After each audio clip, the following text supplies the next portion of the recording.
অবশ্যই এখানে সংখ্যাগুলো কথায় কনভার্ট করে দিলাম। ভারতকে হারানোর স্মৃতি প্রায় ভুলতে বসেছিল জিম্বাবুয়ে। 8 বছর আগে 2016 সালে হারারেতে এক রুদ্ধশ্বাস টি-20 ম্যাচে মাত্র 2 রানে মহেন্দ্র সিং ধোনির নেতৃত্বাধীন ভারতকে হারিয়েছিল জিম্বাবুয়ে। এরপর ওয়ানডে ও টি-20 মিলিয়ে 6 ম্যাচ খেললেও প্রতিটিতেই হেরেছিল তারা। কিন্তু 8 বছর পর আজ আবার ভারতকে হারিয়েছে জিম্বাবুয়ে। হারারেতে টি-20 সিরিজের প্রথম ম্যাচে বিশ্ব চ্যাম্পিয়ন ভারতকে 13 রানে হারিয়েছে সিকান্দার রাজার দল। যদিও বিশ্ব চ্যাম্পিয়নরা জিম্বাবুয়েতে দ্বিতীয় সারির দলই পাঠিয়েছিল। বিশ্বকাপ জয়ী দলের কেউই এই ম্যাচে ছিলেন না। এই ম্যাচে ভারতের নেতৃত্বে ছিলেন শুভমান গিল এবং ব্যাটসম্যান রিঙ্কু সিং ছিলেন ট্রাভেলিং রিজার্ভ হিসেবে। তবে এই তথ্য জিম্বাবুয়ের জয়ের গল্পে ফুটনোট হিসেবেই থাকবে। শেষ পর্যন্ত তো এটা ভারতের জাতীয় দলই। শেষ ওভারের পঞ্চম বলে ওয়াশিংটন সুন্দর টেন্ডাই চাতারার বলে ব্লেসি মুজারাবানির হাতে ক্যাচ তুলতেই বিশ্বজয়ের উল্লাসে মেতে ওঠে জিম্বাবুয়ের খেলোয়াড়েরা। 116 রানের লক্ষ্যে ব্যাট করতে নেমে ভারত 96 রানেই হারিয়ে ফেলে 9 উইকেট। এরপর সুন্দরের ব্যাটেই জয়ের স্বপ্ন দেখছিল ভারত। সপ্তদশ ওভারের শেষ বলে নবম ব্যাটসম্যান মুকেশ কুমার বিদায় নেওয়ার পর খলিল আহমেদ নিয়ে 16 রানের জুটি করেন সুন্দর। উইকেট আগলে রাখতে অবশ্য অনেকবারই সিঙ্গেল ডাবলস নেননি এই অলরাউন্ডার। ফলে শেষ ওভারে ভারতের জয়ের সমীকরণ দাঁড়ায় 16 রানের।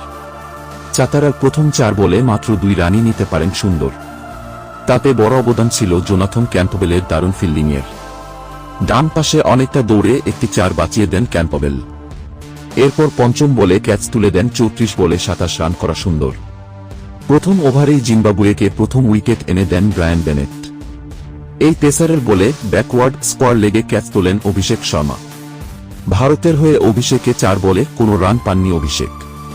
পাওয়ার প্লেতেই 28 রান তুলতে 4 উইকেট হারানো ভারতের হয়ে সর্বোচ্চ 31 রান করেন গিল। 29 বলে 5-4-এ এই রান করার পর প্রতিপক্ষ অধিনায়ক সিকান্দার রাজার বলে বোল্ড হন তিনি। একাদশ ওভারে দলকে 47 রানে রেখে ষষ্ঠ ব্যাটসম্যান হিসেবে ফেরেন গিল। রাজা পরে ফিরিয়েছেন রবি বিষ্ণয় ও মুকেশ কুমারকেও। 25 রানে 3 উইকেট নেওয়া রাজা এর আগে ব্যাট হাতেও করেন 17 রান। স্বল্প রানের ম্যাচের অলরাউন্ড পারফরম্যান্সের জন্য ম্যাচ সেরা হয়েছেন জিম্বাবুয়ে অধিনায়কই। এর আগে জিম্বাবুয়ে করে 9 উইকেটে 115 রান। 25 বলে সর্বোচ্চ 29 রান করে অপরাজিত ছিলেন সাথে নামা ক্লাইভ মাদান্ডে। এই উইকেট কিপার ব্যাটসম্যান মেরেছেন 4টি 4। এছাড়া 20-এর ঘরে রান করেছেন ওপেনার ওয়েসলি মাধেভেরে 22 বলে 21, ব্রায়ান বেনেট 15 বলে 22, ডিওন মায়ার্স 22 বলে 23। ভারতের লেগ স্পিনার রবি বিষ্ণয় 13 রানে নিয়েছেন 4 উইকেট। 25 ম্যাচের আন্তর্জাতিক টি-20 ক্যারিয়ারে বিষ্ণয়ের এটি সেরা বোলিং। এর আগে 2022 সালে লরার হিলে ওয়েস্ট ইন্ডিজের বিপক্ষে 16 রানে 4 উইকেট নিয়েছিলেন 23 বছর বয়সী স্পিনার। আন্তর্জাতিক টি-20তে বিষ্ণয়ের 4 উইকেট এই দুইবারই। এছাড়া ওয়াশিংটন সুন্দর 11 রানে উইকেট নেন। প্রিয় ভিউয়ার্স, আপনাদের একটি লাইক, কমেন্ট ও সাবস্ক্রাইব আমাদের অনুপ্রেরণা করে তোলে। ধন্যবাদ।